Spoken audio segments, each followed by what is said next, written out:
Sa ating sports balita sa basketball, matapos ang dalawang sunod na pagkatalo ng rain or shine noong Game 2, Game 3 at Game 4, muli itong tapos talunin ang San Mig Coffee Mixers sa score na 81-74 sa Game 5 ng PBA Philippine Cup Finals.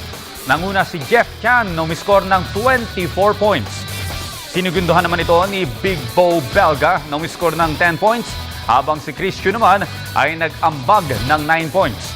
Sa panig naman ng Mixers, kapwa nagtala sina James Yap at Mark Pingris ng tig 18 points, habang si rookie Ian Sanggalang naman ay umiscore ng 17 points.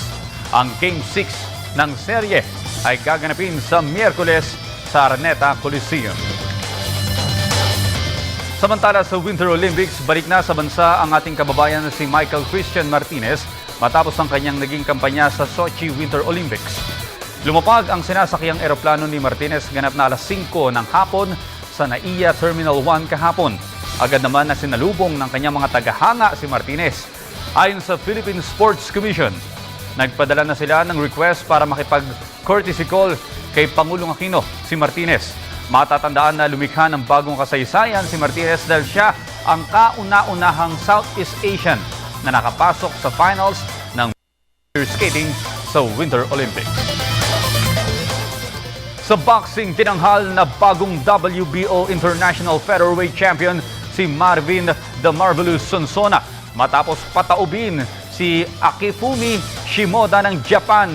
Isang left uppercut ang tumama sa panga at tumapos kay Shimoda sa third round, 1 minute and 17 seconds ng laban kung saan hindi na ito nakatayo dahil sa tindi ng suntok ni Sonsona.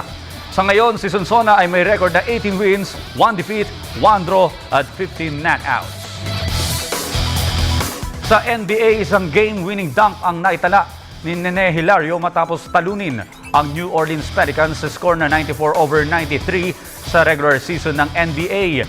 Pinungunahan ni Nene ang Wizards sa kanyang score na 30 points. Sinigundahan naman ito ni Marcin Gortat na umiscore ng 16 points at 10 rebounds. Habang si John Wall naman ay nag-double-double sa kanyang 10 points at 12 assists. Samantala, si Anthony Davis naman ang nanguna sa Pelicans na umiscore ng 26 points at humakot ng 11 rebounds.